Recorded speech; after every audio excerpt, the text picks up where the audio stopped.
bokki leen jaajëfal ci ànd beeg Buzz Sénégal Actu ki nga xam ne nag moo di Dame Mbodj daan na yëkkati ay kàddu si jàpp ki nga xam ne nag daal nañ koy jàpp ki nga xam ne moo di El Malick Ndiaye moom mi di Dame Mbodj nee na bi mu toogee ba benn instant nag dañ koo daal di envoyé li nga xam ne moo di audio bii nga xam ne nag ñuy wax ne ki nga xam ne moo di El Malick Ndiaye moo si doon wax di woote ak li nga xam ne nag loo xam ne nii mën na yee fitna fii ci suñu réew di Sénégal ba taxoon ñu jàpp ko nee nag boobule audio bi mu ko jotee moom mi di Dame Mbodj nee na nag automatiquement bi mu ko dégloo ba audio bi jeex dafa xam ne nag ki nga xam ne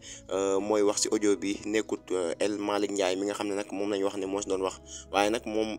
Dame Mbodj nee na boo dégloo audio bi jël sax ngay xaar nen benn explication waaye da ngay xam ne automatiquement kii nii nekkul ki nga xam ne moo di El Malick Ndiaye waaye daal li mu si mën a xamle nee na bii la audio kat ab montage moom mi di Dame Mbodj dem na tamit bay wax ne ki nga xam ne sax mooy wax ci biir audio bi boo ko dégloo bu baax a baax xam ne kii nii jàngut ndax am na yenn mots yoo xam ne maanaam ay baat yoo xam ne mi ngi koy wax ci français waaye boo ko dégloo bu baax a baax dafay jaxase yooyu la baat wax français bu baax sax mënu ko te ku xam El Malick Ndiaye xam ne kat jàng na lool te kiy wax ci audio bi boo dégloo bu baax a baax da ngay xam ne nekkul ki nga xam ne moo di El Malick Ndiaye moom mi di Dame Mbodj moo daal di xam lu ni mel bokki leen jaajëfal ci ànd beeg Buzz Sénégal Actu di leen wax ngeen wéy di abonné tey activer cloche de notification bi jërë ngeen jëf.